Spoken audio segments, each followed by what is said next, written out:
Welcome to the Mayo Clinic Human Optimization Project, where we're creating the blueprint to help you become the best human you can be. I'm your guide and fellow optimizer, Christopher Camp. We all know what exercise is, or at least we think we do. We're all familiar with many of its benefits, such as getting stronger, improving flexibility, losing weight. But there are a number of benefits that most of us may not be aware of and don't commonly think about when it comes to exercise. These benefits are essential knowledge that can be inspiring and motivating for both the beginner trying to get off the couch and get started exercising for the first time, as well as the super fit athlete that's already committed to a fine tuned routine. In some cases, those benefits can literally be life changing. Accordingly, the title of our session today is Exercise as a Prescription for Life: Why Exercise is the Best Medicine Everyone Should Be Taking. The three big questions we're going to try to tackle today. Number one, how do we define exercise and what types of activities actually count towards exercise? Our second question, what are these surprise benefits of exercise that most people don't think about? And then the third big question, what changes do I need to make in my life in order to start reaping these benefits? In order to work through this, our guest today is Dr. Ed Laskowski. Dr. Laskowski, thank you so much for joining us and helping us tackle this big topic. My pleasure, Dr. Camp. Great to be here. All right. Dr. Laskowski is the former co-director of Mayo Clinic Sports Medicine and emeritus professor in the Department of Physical Medicine and Rehabilitation and Division of Sports Medicine in the Department of Orthopedics at Mayo Clinic. He is nationally and internationally recognized for his expertise in fitness and sports medicine. Over the course of his career, Dr. Laskowski has advised thousands of patients, many organizations, U.S. presidents, and multiple national and global governing bodies as he studies and promotes best practices for general fitness, musculoskeletal rehabilitation, injury prevention, and injury rehab. Ed, thank you so much for being here today and letting us take advantage of this vast, extensive experience that you have and something that I know you're very passionate about and is very near and dear to your heart. My pleasure, Chris. It's great to be here and talk about this topic that is so important, like you say. Good. Well, I'm going to start out with a question that sounds easy, but after I wrote it, I realized that it's probably not as easy as many people may think. How do you actually define exercise?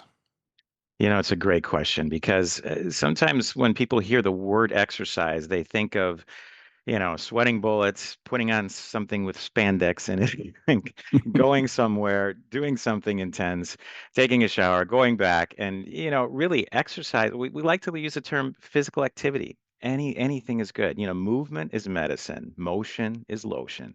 So anything you do with your body is good. Walking is great, swimming is great. Anything, any movement, house cleaning, vacuuming, anytime we move our body, we're reaping benefits from the movement that we do. So to get out of that mindset that exercise has to be intense, it has to be strenuous, we have to be lifting, hundreds of pounds or running a marathon. No, physical activity is the magic. Great. What are some other common myths or misconceptions that you think a lot of people have about exercise? Well, I think a lot of people think that it has to be really hard. So if I'm not running a marathon, I'm not really cardiovascularly fit. Or if I'm not, squatting 500 pounds, I'm not strong. So really, it's amazing the benefits that can be gained by just moving the body and just doing basic things, basic strength training. When we work our muscles, when we use our body, when we move, we're doing things for our cardiovascular system. We're doing things for our balance. We're doing things for our strength. Those are all good things, and we don't have to do. In fact, a lot of gains are achieved with some just everyday things, just walking, and you can get the same benefits from walking as you can from running. So again, if you like to run, that's great. But if you don't, and you think, oh, I'm inferior, I only walk. No, you're going to get incredible health benefits is going to contribute to increased longevity as well as increased quality of life. So you're telling me that old adage, no pain, no gain, that may not necessarily be true? Exactly. Yeah. People get sore if you do something that you haven't done before.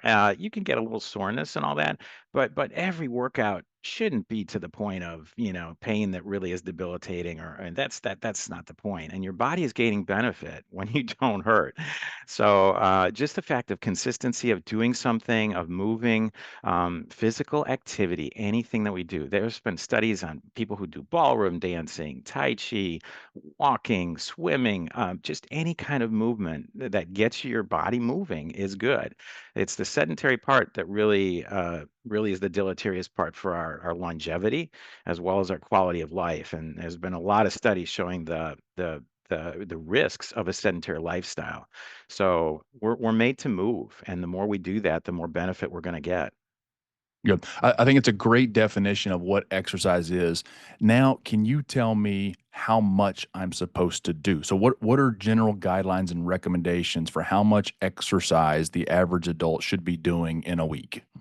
So that's a great question, Chris. I was privileged to work on the physical activity guidelines for Americans, and this was a consortium. A bunch of different organizations were involved, a bunch of different physicians and scientists were involved, and we called the literature for the best evidence on exactly that question. And we came out in 2008 with the guidelines. They were revised in 2018, and from those guidelines, we've determined that 150 minutes of moderate intensity exercise. That's kind of you're working, but you can maybe still carry on a conversation. That intensity and or 75 of vigorous, and we hear about HIIT, high intensity interval training. 150 minutes a week of moderate intensity or 75 of vigorous is what we need to reap the optimal health benefit. So that's about 30 minutes of activity 5 days a week if you're doing the moderate.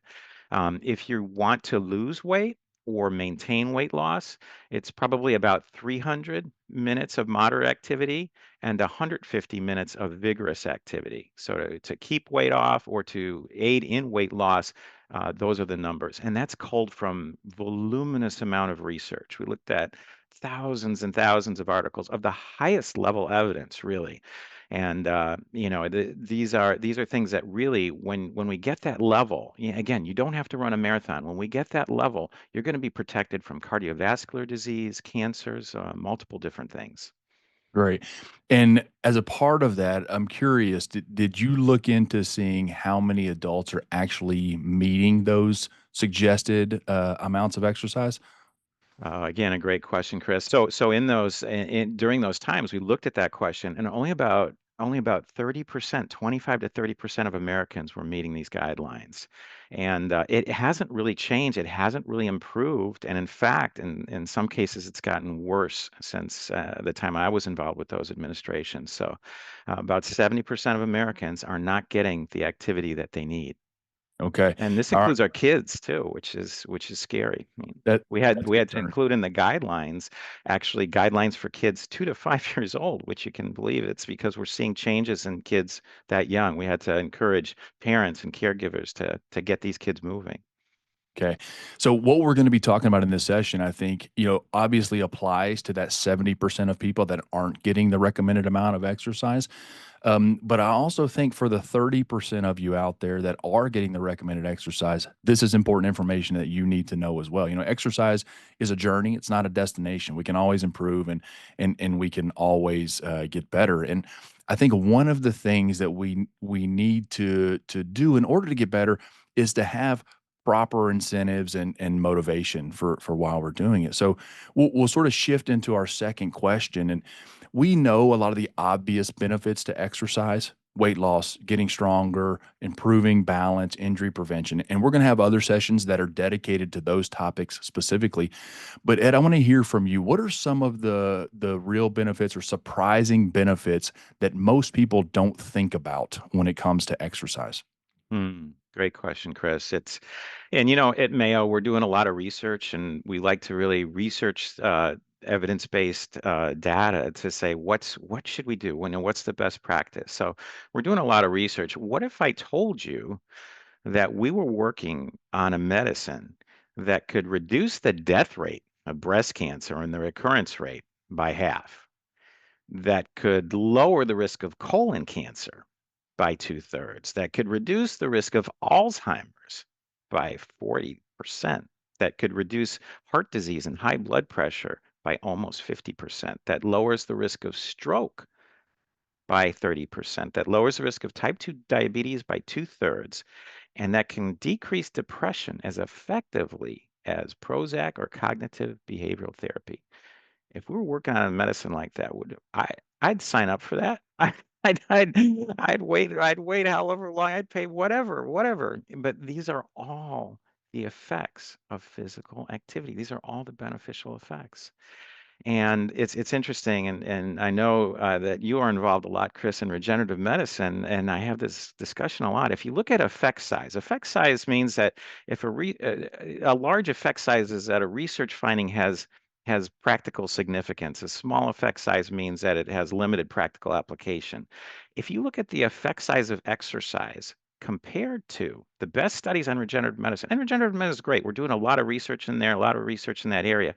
But if you look at the effect size of exercise is 800 times that of the best regenerative medicine studies.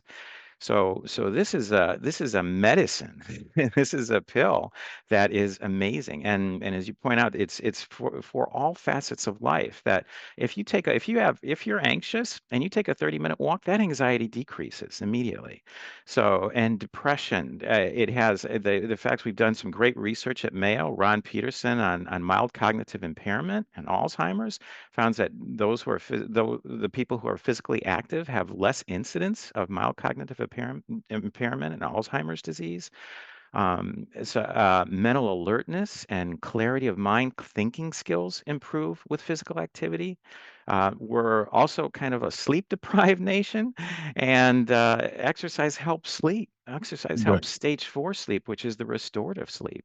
It's pretty incredible. And I kind of want to spend some time actually going through each of them. I mean, that's Yeah. a lot of information in there. And if we ever were to develop a medication that did that, I mean, that's Nobel Prize Yeah. and I mean, that's revolutionary, life changing. And so I think I really want to drive home the implications of how big that is. And it's fascinating to me in our society today, our culture is very quick to jump on the not I won't say the bandwagon, but to be very interested or show a lot of excitement for different supplements and life hacks and all of these different things. And so many of those things are expensive and have very questionable benefit. Maybe they help, maybe they don't. Most of them are not proven.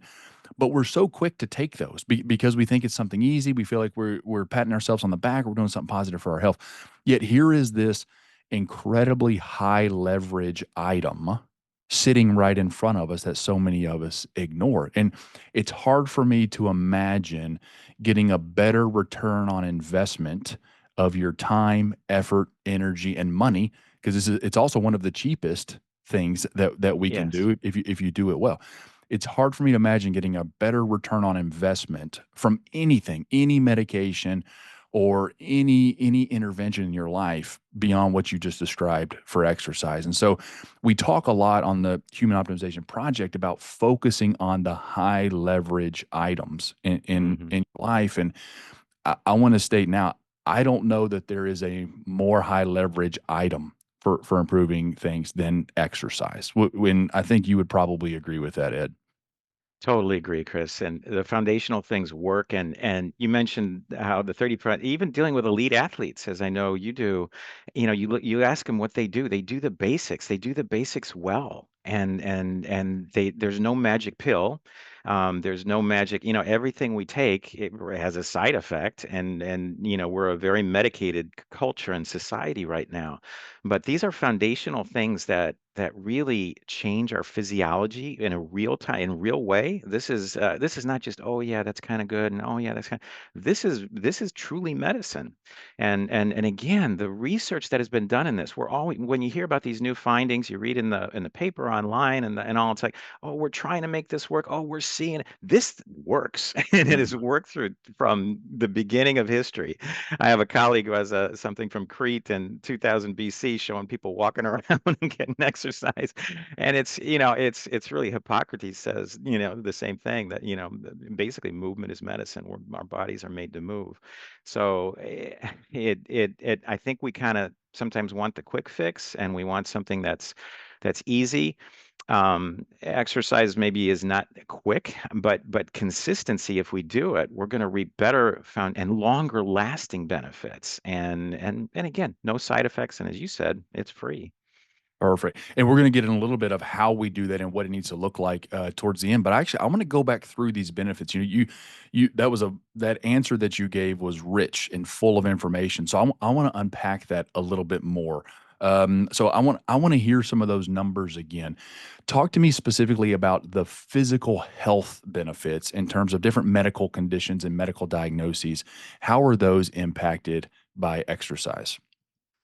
Well, the cardiovascular health, Chris, so our heart disease risk plummets significantly. So the reduction in high blood pressure, which is a risk factor for stroke, the reduction in cardiac disease, all that is improved significantly with those. And again, this is all that 150 minutes. So we looked at the health parameters. Now you can be more fit with that greater than 150 minutes and running marathons, but the return on the health part of it is diminished. That biggest bang for the buck is getting that 150 minutes. So cardiovascular disease certainly helped. About 13 separate cancers, the risk is mitigated with physical activity. You So said 13 13 different cancers, cancers. including some of our most prevalent and common and significant, such as breast cancer and colon cancer. So 13 different cancers, and again, voluminous evidence on this.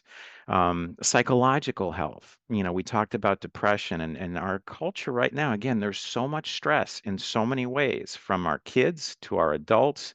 We're feeling stresses in areas that we never felt stress before as a culture and a society. But again, physical activity can mitigate depression effects. It can mitigate anxiety. I reviewed a paper where for Mayo Clinic proceedings where they had exercises. They made them sedentary for a week, and then they got them exercising again, and they gave them profiles of mood states and all these indices. And the week they weren't exercising, all those went down, and they actually recovered right back up when they got active again. And So. do we understand why? So the health benefits, I get that that's pretty straightforward. Can you tell us a little bit more about why or how exercise has such an important impact? Let's talk about the mental health component. So depression, anxiety, all those sort of things. What's the mechanism and what's going on there? Well, it's a great question, Chris, and it's probably complex. There's probably a lot of things going on, but people may be familiar with the term the runner's high. Well, your body, when you're active, when you're moving, releases a lot of endorphins and good chemicals that make you feel that improves your mood, that make you feel better. So the runner's high is actually a physiologic change that occurs through some hormones and chemicals that are released in our body from physical activity. And when we move, our body resets itself. It gains benefit from those chemicals. It makes our mood better. Our focus changes when we exercise. You're concentrating on different things, so you may forget about certain things. But so there's physiologic changes, but I think there's also mental changes too. I think when we're moving, something happens, and we haven't quantified all of this yet and found out specific pathways. But we do know when we study people who are active, they do have less anxiety is amazing. There's a bunch of studies on exercise and anxiety, and people who are anxious, instead of giving them a pill or something, they have them do a 30-minute walk, and immediately that has an effect on the body. So those beneficial effects of increased blood flow, increased endorphin release, and kind of mood improving chemicals, all those things happen when we move our bodies. And So to clarify too, those things happen not just while we are moving our bodies, but a lot of those benefits continue for a period of time after the exercise. Correct? you're exactly right. Those are lasting effects. And as we mentioned, even on sleep, if you exercise earlier in the day, even your sleep is going to be improved that night. So it changes our body. We're made to move. We're made to move. Our bodies need that. And when they don't get it, that's when we start to see some of these other effects building up. We may get more tense. We may get more anxious. You talked about anxiety too. Muscles get tight and tense if we're sitting all the time. If we're tense, we contract our muscles. If we move, we're getting increased blood flow to those muscles. We're loosening those muscles up. We're feeling less tense. We're feeling more relaxed.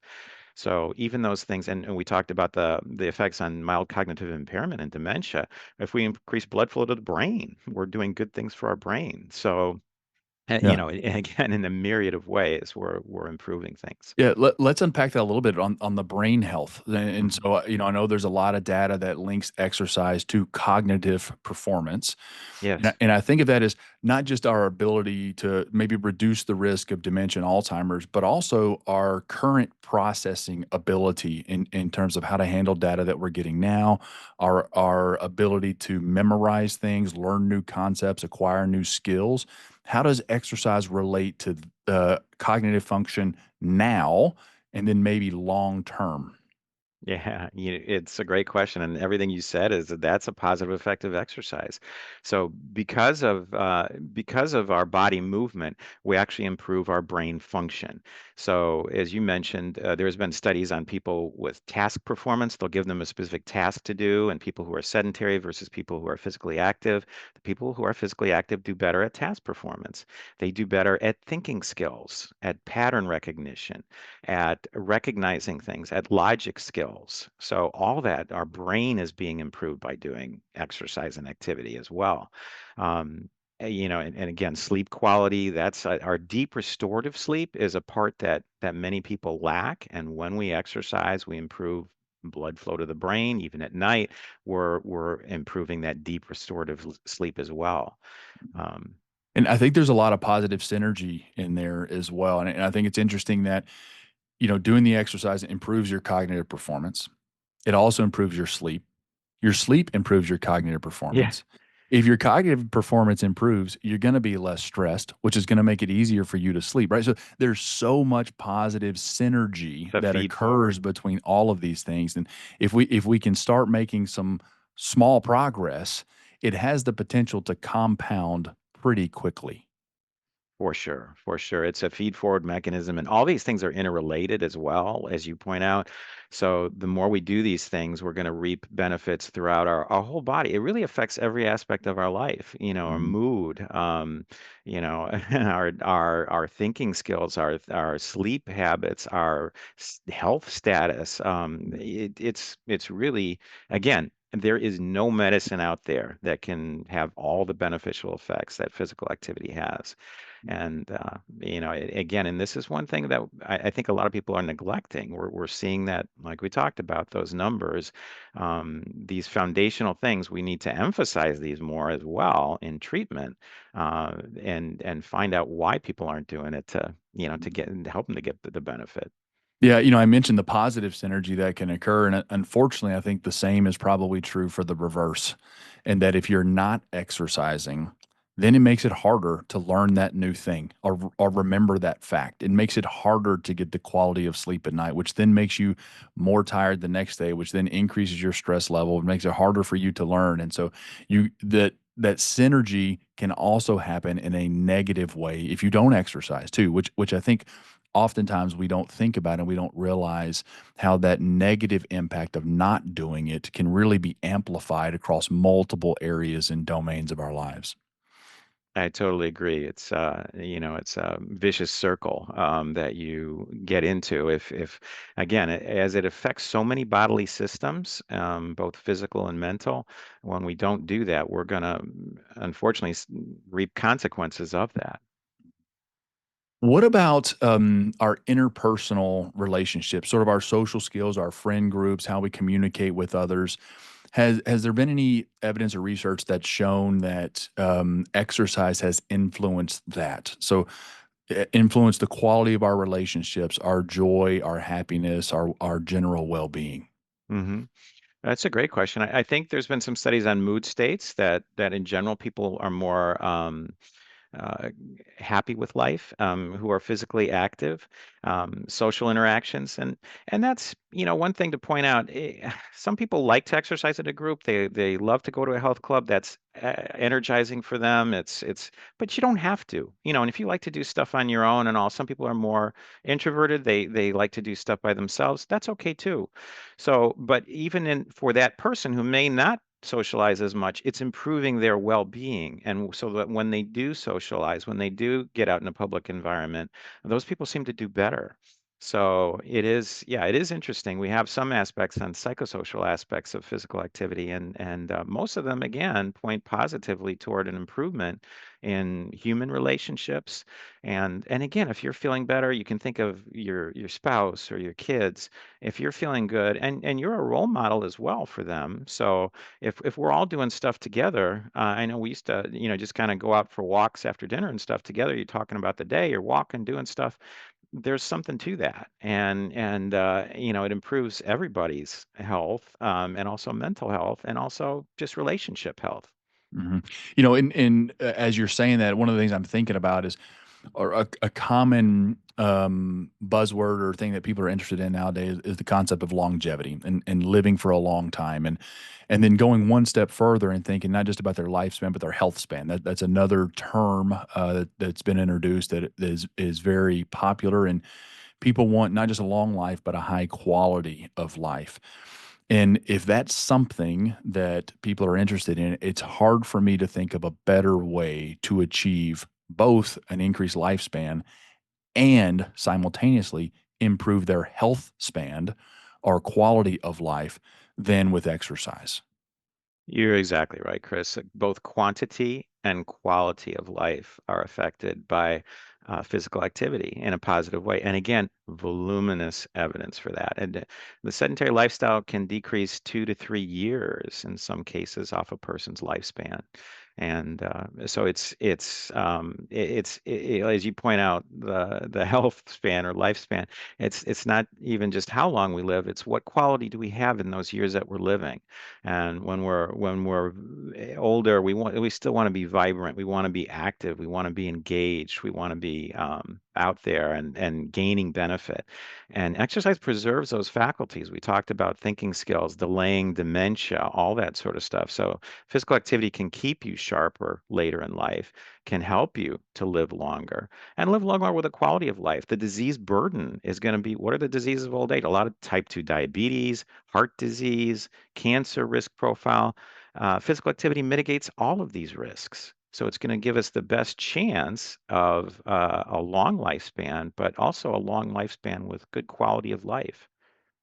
Good. All right. We'll start shifting gears here a little bit into our third question of, what are the changes we actually need to be doing and making in our lives to reap these benefits? But I want to set the stage for that a little bit. And I think when it comes to exercise, a lot of people really struggle with it. I think one, because they struggle with the definition, which you've sort of clarified for us, which I think is helpful. Two, don't really understand all the benefits, which you've done an excellent job of describing that.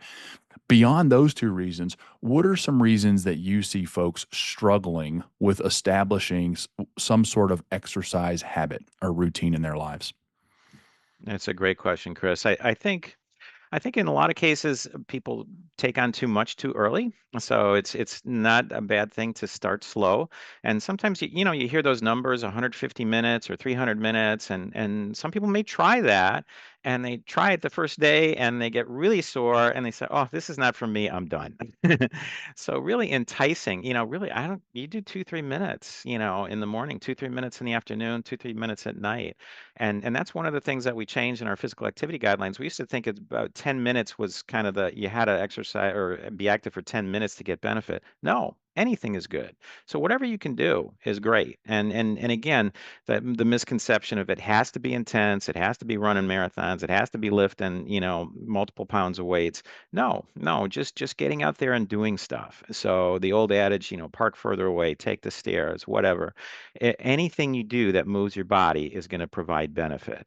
So I think getting people to embrace that it's not these dramatic things or intense things, but it's these little things that add up over time, and we can start out very slow. An example, one patient who basically he was in a walker. He had cardiovascular disease. He had low-grade cancer risk, type 2 diabetes, couldn't walk without a walker.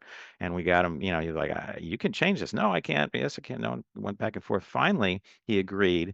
The guy was walking like 90 seconds with the walker, but then 3 minutes, but then 6 minutes, but then 9 minutes. He comes back a year and a half later, 250 pounds lighter, and changed his entire life. He's now working in high mountain altitude rescue in Europe, and he had me take a picture of him because he said, Doc, he goes, you take a picture of me. He brought his pants in. He said, you could fit two of me in these pants that he used to wear. And he said, I didn't do anything special. I just did what you told me. He said, I ate less and I moved. And again, that movement was cumulative over time. So all the little bits add up. You don't have to, if you don't have time, a lot of people, oh, I don't have time. Any little thing you can do throughout the day is going to benefit you. That's great, and I think you unpacked, sort of debunked a lot of things that I think are barriers for people. So I think oftentimes a lack of desire might be there, but Mhm. hopefully through this discussion we've hit on a lot of different reasons that exercise is helpful. So hopefully folks can find something that motivates them and makes it very desirable for them. Probably the most common reason I hear why people don't exercise is because they say they don't have time. And Yeah, I think you just did a really good job of showing you don't need massive amounts of time. And there are ways that you can integrate exercise and movement into your regular life, in some cases, that don't take up any additional time whatsoever.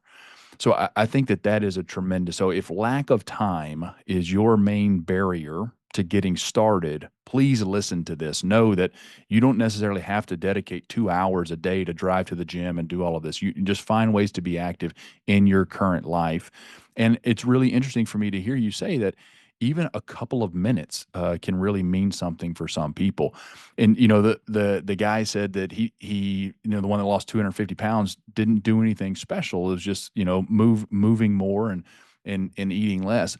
I think to me, what's most special about that is the consistency over yes, time, and yes, that it's started with 2 minutes, which anybody can do, but then made a committed effort to continually improve.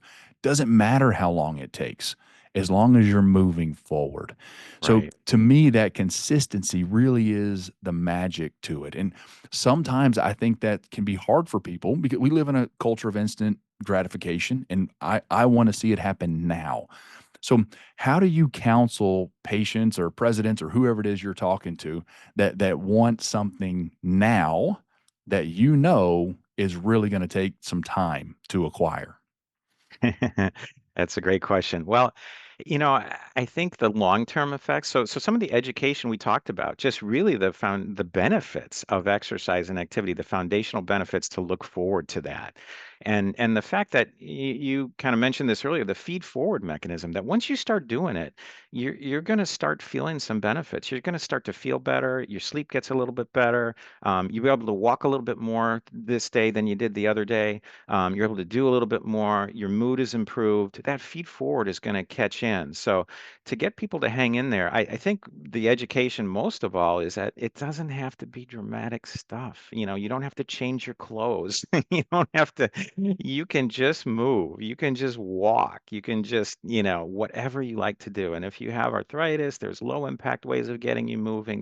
There's no matter what you have, we can find some way of getting some motion in your life. Motion is lotion, movement is medicine. So if we can get people to buy into that, I think they start, and it's not too long. I mean, the maybe the definitive effects take a little while, but a lot of the effects of activity, will start to accrue pretty quickly. That anxiety reduction we talked about, the clearer thinking, the sleep quality. People know, "Oh, I'm sleeping a little bit better." You're not at the poundage maybe you want to lose yet, but hey, you're already feeling better. So that feed forward mechanism is a powerful tool as well. But I think really that I think we've kind of the main thing is with the term exercise, we have this vision of a buffed athlete, and we think, oh man, I'm never going to be like that. And again, to get all those benefits we talked about, that's not just the elite athlete. That's just the person who just does things consistently, walks a little further to get into work, just walks with the family after dinner, just does those little things over time. They're going to add up and provide a cumulative benefit. Good. I like the way you phrase that. And I think one of the issues with exercise is when we think of the traditional benefits that we all know of, losing weight, gaining muscle, getting stronger, all of those things take a long time. Yeah. And so I think oftentimes we make the mistake if we focus on that being our only goal, then it takes a while. And those are not bad things. Those are good things. We should try to do those things. But when we're assessing our progress in those areas, we have to take a more long term view and a long term approach, which works for a lot of people, but it can be challenging when you're first getting started. So that's another piece of advice I would give to folks that are just getting started. You're looking for kind of a quick return. You know, how Hmm. I want to know. I want to if I do something now, how am I going to know that it's helping? And I think if that's you and you're that type of person, which we all are from time to time, you just need to look at the right metrics. You need to look at the right outcomes. And so the quicker benefits you're going to get are the things like increased energy, improved mood, improved sleep. So I would encourage people to look at those shorter term improvements if they're needing that shorter term motivation. And I think often that can be what sustains them and helps them get started on that pathway of consistency. And then you do that, and all of a sudden now 3 months later, 6 months later, you look up and you think, oh, I've lost some weight or I've gotten stronger. And so now you're starting to see some of those longer term benefits kick in. So I think it's important for us to recognize what things you're going to see improve in the short term and what things you're going to see improve in the long term, and then set appropriate expectations around those. I think it's a great point. One analogy is kind of like building a house, right? You have to have a good foundation first, and it takes a while to build a house because you have to get that foundation set, you have to get the structural elements set, you have to get the HVAC, everything else, and the fluff stuff comes at the end, right? So, and it's the same thing. We have to do the foundational things first with physical activity, and then we're going to see those benefits. So that completed structure, as we do it over time. But so we're not going to get that house up in a day, but the end term result is going to give it, wow, this is what I exactly wanted. This is the way the living room's laid out, the way the bedrooms are. This is perfect. So if we can kind of have that mindset that, hey, we're doing foundational things that are changing us, long term. But as you said, these things take time. We're going to see some immediate positive things, but our main thing is to focus on that foundational reason why we're doing it. Because we build that foundation well, that house is going to stand forever. So the same thing here. If we build that foundation of fitness habits, I know a lot of the people I counsel, it's, they say, hey, doc, if I don't do something, I feel bad, these are people who didn't do anything before. So they're in that mindset now, and they've reaped the benefits for their body of physical activity, that if they don't do it, they don't feel as good. Good. And I do think our society is doing a little better job of this. You know, we are seeing increased attention paid to lifespan, health span, these longer term goals. You know, so Yes. hopefully folks can get away from the mindset of, doing the 6 week shred, or, dropping 20 pounds by my high school reunion, or this trip I've got to the beach, and, take a much longer term quality of life approach. Think about this as a lifestyle change rather than meeting a specific goal. So when you think through that, how do you counsel people on establishing their goals? So if somebody says, I want to lose X amount of pounds by this time, or I want to achieve these sort of time-based goals, do you encourage that, or do you discourage that for somebody who's starting with exercise? Well, I think that, the main thing is if we do the, so I went to Duke for college. So Mike Krzyzewski was the coach there in basketball. And he had a saying, he said, at the beginning of a season, we never say our goal is to win a national championship. We say our goal is to play well together as a team. If we play well together as a team, we have a shot at winning the national championship. So rather than focusing on, maybe time limited goals, if we just focus on doing those basic foundational things, getting movement in, getting clean eating in, getting, watching our sleep, watching what we put in our bodies, watching our stress, watching those types of things, we're going to start to reap the benefits from that. That's going to feed forward. I know some people, it's just like heart monitors. Some people love heart monitors, and that's nothing wrong with them, but they've, correlated, they've done a bunch of studies showing that perceived exertion correlates almost entirely with what a heart monitor can tell us. So if some people are data driven and they need that, and it's a type of person who needs a goal set, I think that's not a bad thing necessarily, but I just hopefully that person is going to be more flexible if they don't meet those goals, because oftentimes it's hard to tell. We may be going through different things in our life, or period of life, or whatever that affects our physical function. So not making those hard and firm, but maybe more generalized goals. But in general, I really focus people, if you do things, the good stuff will happen, and you don't have to really monitor it that much or whatever. Your body will gain the benefit. And so That's I great. One of the terms that I find myself thinking about a lot and using a lot in my life is this concept of process satisfaction. hmm And oftentimes, we're all very goal oriented. We want to look at the finish line, but it's probably more important to focus on the process. And in doing so, I think we also have to give ourselves permission to enjoy that process and take some satisfaction in it and take some yes, pride in it too. And I think that yes, that's a lot of what you're talking about. And so I would encourage people, don't just focus on the end goal, focus on the process and establish that process, figure out what it's going to be for you, start doing it, and then enjoy that. Actually, doing the process and carrying out the steps are an accomplishment in and of themselves that you should enjoy. And just like the gentleman you mentioned that lost 250 pounds, I'd imagine the exercise and the movement became a process for him and they became habitual for him. And I'm sure he took some joy and satisfaction in seeing that process play out over time consistently in his life. So I love that concept of process satisfaction, which I think is really key for this, for people to help them stick with it long term. It's a great point, Chris. And as you said, Ken Cooper said, fitness is a journey, not a destination. So, yeah, and there's going to be days, you're going to get sick or stuff's going to happen in life and the family. Hey, maybe I won't get my activity. That's okay. It is, you just really, it's what you're characterized by. If you're consistently doing something, if you kind of maintain those habits, all but over time, that's going to provide the most benefit. And I think there is going to be some enjoyment along the way as you see yourself maybe able to get some new clothes because you're losing weight, or see your fitness, your tone level improve of certain muscle groups. There's going to be some feed forward, as we talked about with that too. That's going to help as well. Fantastic. Well, Ed, thank you so much for taking the time to be with us today. We'll kind of wrap up here, and I'll give sort of a summary of my thoughts on this topic. It's one that was very deep with a lot of rich information, and my biggest take home points is in my opinion, there is nothing out there, no medication or intervention that is better researched, understood, and more impactful for health, wellness, health span, longevity than exercise. And it really affects every domain of our life, not just our physical health, but also our mental and emotional health, our relationships with others, our joy, our satisfaction, our ability to handle stress, our lifespan, everything that we do. And there's substantial positive synergy that can occur when we begin to exercise, and that it starts to have all these positive effects in other areas in our life. And so you can establish that positive feedback loop. If you don't do it, there will be some negative synergy in your life, and it will make some easy things a lot harder for you.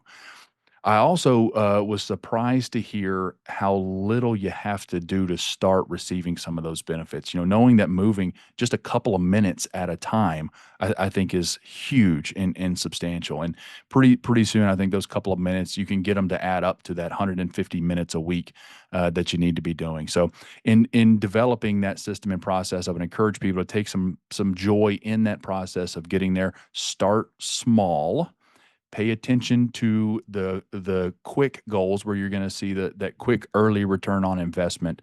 Really enjoy those and continue to build. And we started this out with three big questions, Ed, and I think you've done a great job of walking us through those over this session. So I'm going to give you a chance to answer those sort of succinctly for the audience. So our first question was, how do you define exercise and what types of activities count? So again, we like to say physical activity, right? So anything counts. Motion is lotion, movement is medicine. So whatever you do that moves your body is going to be beneficial for you. And that makes it easy too, because some people may like to do certain things. You don't, it doesn't pigeonhole you into any one specific activity. Motion is lotion. And I know the list is extremely lengthy, but what are some of the surprise benefits of exercise that most folks don't realize? So maybe just give us a few of the top ones that you think people need to be aware of. Well, people may think of the heart disease risk and all that they've heard of, but really, well, as we talked about, there's 13 separate cancers that can be mitigated by physical activity. And also the mental status effects, the mental health effects, that depression, anxiety, all that can be improved with physical activity. And also mood states, but also dementia risk and the risk of mild cognitive impairment can be decreased. And also, as you pointed out, a relationship status. So better able to handle stress, better sleep quality, better relationship status with people who are physically active. Good. And what changes do I need to make in my life in order to start reaping some of those benefits? So the small stuff works. So just moving, just motion, just movement is medicine. So anything you can do to get started doesn't have to be dramatic, doesn't have to be intense, but find a way to weave activity into your life, whether it's going for a walk after dinner, playing tag with the kids, just doing simple stuff, and all that simple stuff over time is going to add up to benefit. Wonderful. And we're going to have additional sessions in the Human Optimization Project that go through some of these specific exercises in terms of how to improve cardiovascular health, how to get stronger, how to build muscle, how to do all of that. So stay tuned for more if you want to learn more about these incredible topics. As you know, we always like to end with a challenge or call to action. So we want to help folks get started in this process and pick up on some of the easy wins. And my challenge for the audience today, two separate challenges. The first one is if you're not exercising at all, if you don't have any sort of plan for exercise that you're doing, get started and start with 2 minutes. Just get up and move your body for 2 minutes. And while you do it, I want you to tell yourself that you're doing it for one of these reasons that we discussed today. So don't even think about weight loss. Don't think about getting stronger, but say, I'm doing this to improve my joy, prevent dementia, improve my relationships, reduce my cancer risk, improve sleep. So think about these longer term benefits to see how that inspires you. If you're somebody who's already fit and active and participating in an exercise plan, you're sort of looking to go to the next level. Think about it when you get to the end of your workout and you're ready to stop, you want to do one more rep or one more set or one more lap. When you do that, I want you to do one more of whatever it is and say, I'm doing this one for improved cognition, better relationships, more joy. Not to make my muscles bigger or not to lose more weight, but think about some of these other longer term benefits. So that's my challenge for you today. Hopefully that'll help get you going. So all right, optimizers, you have it there. Dr. Ed Laskowski just did an incredible job walking us through this topic. Our title is Exercise as a Prescription for Life, Why Exercise is the Best Medicine That Everyone Should Be Taking. That's all caps, underline, bold font, full stop. The best medicine everyone should be taking. So this was a big, big concept, a lot of impactful information in there. Ed, thank you so much for joining us today and letting us take advantage of all of your experience and knowledge. My pleasure, Chris. It's been a delight. All right. To our audience, thank you for joining us. And as always, remember to live intentionally, consistently better. Keep striving to be the best human you can be and never stop optimizing. Thanks for listening to the Mayo Clinic Human Optimization Project. If you like this episode, hit subscribe and leave a review. It helps others find us. Know someone who might benefit? Share the episode with them to join us in our mission to help as many people as possible become the best humans they can be. Have feedback or a topic idea? Email us at optimize@mayo.edu. And be sure to look for us on Instagram, X, and YouTube. This podcast is for informational and educational purposes only and should not be relied upon for medical, professional, or legal advice. Always consult with a qualified professional for any questions. The appearance of any guest does not imply an endorsement of them, their employer, or any entity they represent. The views and opinions expressed by the guests are their own and do not necessarily reflect the views of Mayo Clinic. Reference to any product, service, or entity is for informational purposes only and does not constitute an endorsement or recommendation by Mayo Clinic.